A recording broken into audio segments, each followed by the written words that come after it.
Christmas is canceled this year, Mom said. Money's tight. So I spent the day alone eating leftovers. That evening my cousin posted a story. Everyone was there. Lights, gifts, music, except me. 3 days later, Mom texted, "Can you send $3,400 for bills?" I replied, "Didn't you cancel Christmas?" Then turned off my phone as the calls started rolling. I, 27M, grew up being the reliable one in the family, which sounds like a compliment until you realize what it actually means. It means you're the one who gets called at 11 p.m. when someone's car breaks down. It means you're the one who covers rent when someone blows their paycheck. It means you're the one who skips things so others don't have to.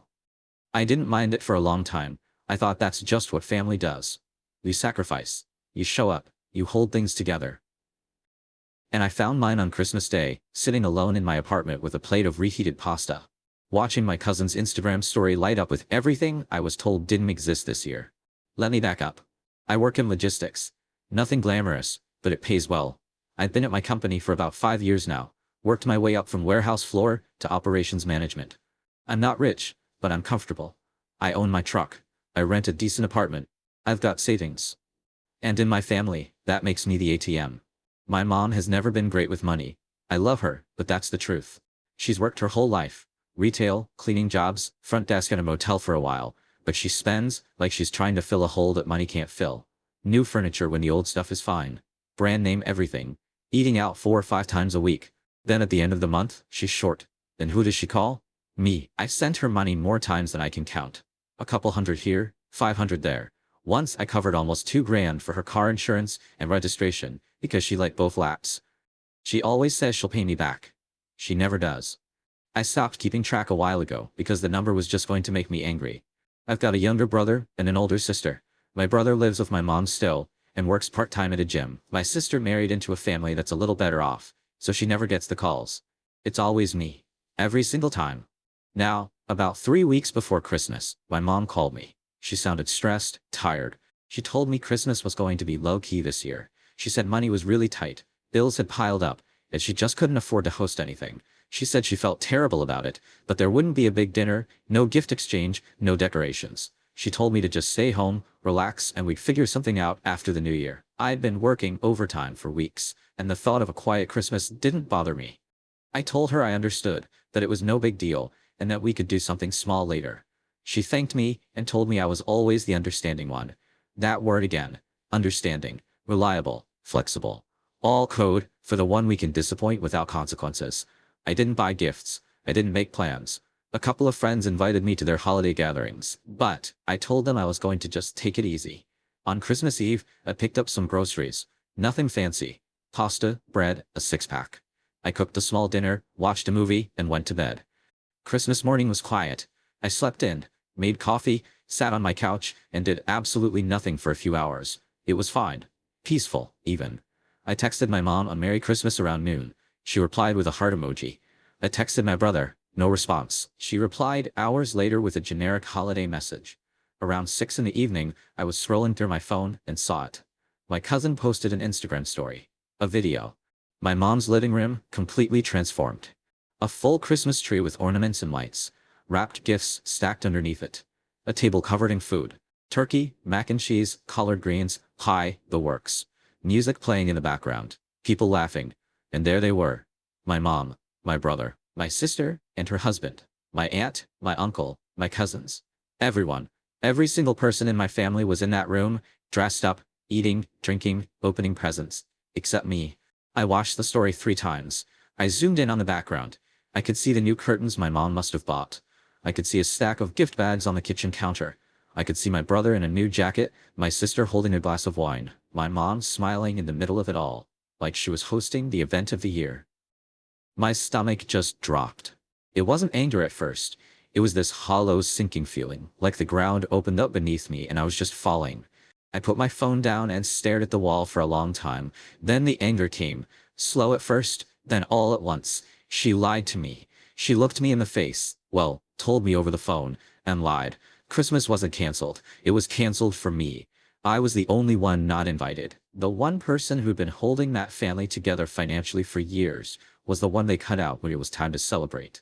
I didn't call. I didn't text. I didn't post anything. I just sat with it. I let it burn through me until it turned cold. And when it turned cold, something shifted. I wasn't hurt anymore. I was done. The next 2 days I ignored my phone. A couple of cousins texted me casual holiday greetings. My brother finally replied to my Christmas text with a thumbs up. My mom sent a photo of leftovers and said she wished I could have been there, that she threw together a last-minute thing. Last minute. That tree didn't go up last minute. Those gifts didn't wrap themselves on December 25th at noon. That turkey didn't cook in an hour. I said nothing.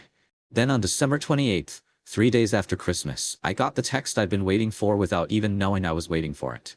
Mom asked if I could send her $3,400. She said the electric bill, the water bill, and the car payment had all come due at the same time. She said she was drowning and didn't know what else to do. She said she hated asking, but I was the only one she could count on. There it was. The only one she could count on, not the only one she wanted at Christmas, not the only one she thought to invite. The only one she could count on to open his wallet. I sat on that text for about an hour. I typed and deleted probably 10 different responses. Some of them were long, some of them were mean, some of them were too nice. Finally, I settled on something simple. I asked her if she didn't cancel Christmas. That's all I said. Then I turned off my phone. When I turned it back on the next morning, I had 17 missed calls.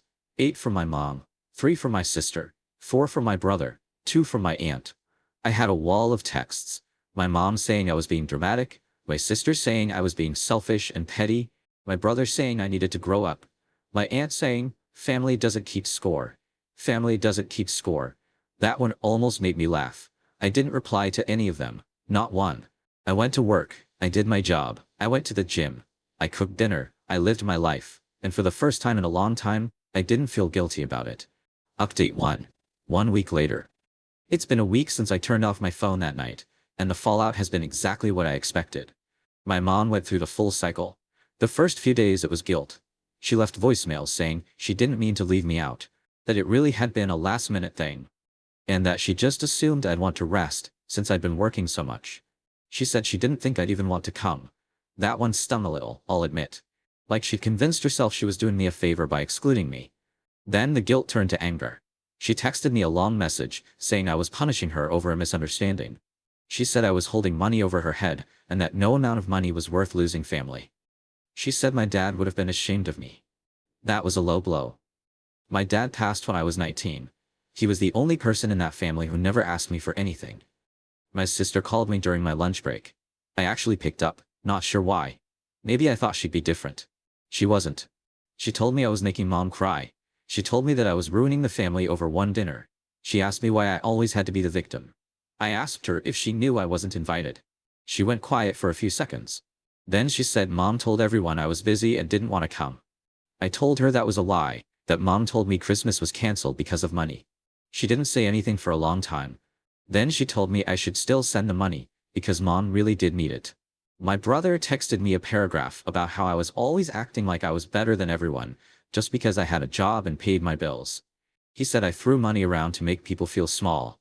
I didn't even respond to that one. The guy is 23, works 15 hours a week, and lives in our mom's house rent-free. I've never once made him feel small. I paid for his car registration twice. The one person who surprised me was my cousin, the one who posted the story. She messaged me privately and said she had no idea I wasn't invited. She said she assumed I was coming later or had other plans. She apologized. She said she felt sick about it. I told her it wasn't her fault. She asked me if I was okay. I told her I was handling it. She's the only one who asked that. I still haven't sent the money, and I don't plan to. Update 2. 3 weeks later, my mom's car got repossessed. I found out through my brother, who called me in a panic asking if I could help. He said mom was falling apart, and I was the only one who could fix it. I told him he could get a full-time job and help her himself. He hung up on me. My sister came to my apartment unannounced. She knocked on my door and told me through it that I was tearing my family apart. She said I needed to stop acting like a child and step up. I opened the door and asked her how much she was sending mom every month. She stared at me. I told her the answer was nothing. I told her I had been covering mom's shortfalls for years and not once did she or our brother chip in.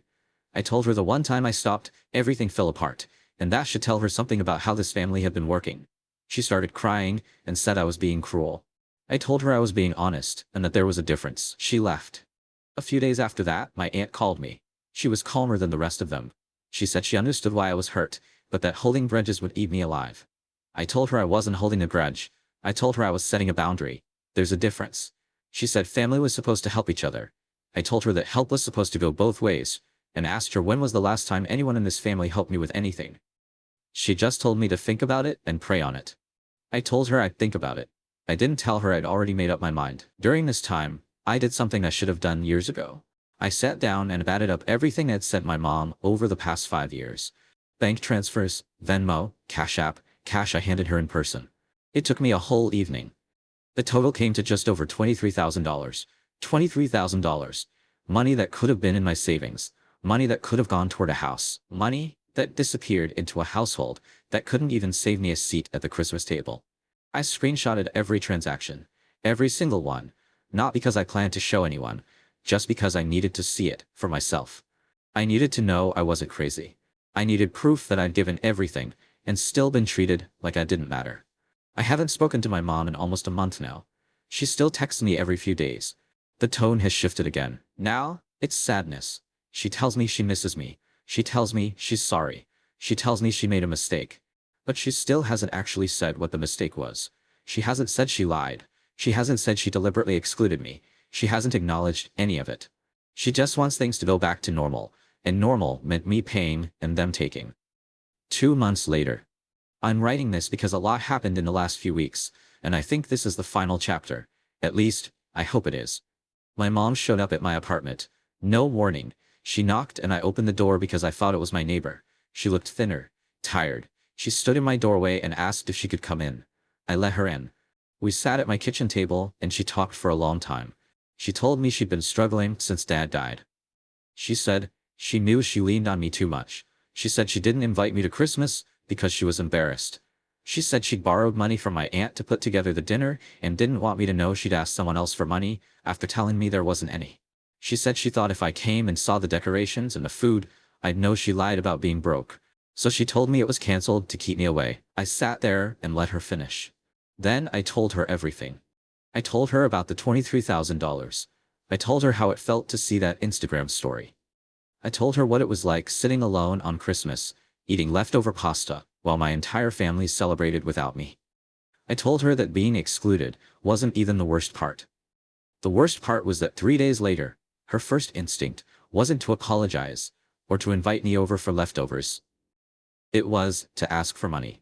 I told her that told me exactly where I stood. She cried. I won't pretend that didn't get to me. It did. She's still my mom. But I didn't fold. I told her I loved her but I was done being the family's safety net. I told her I needed to see real change before I could trust her again. Not promises, not tears. Change. She asked me what that looked like.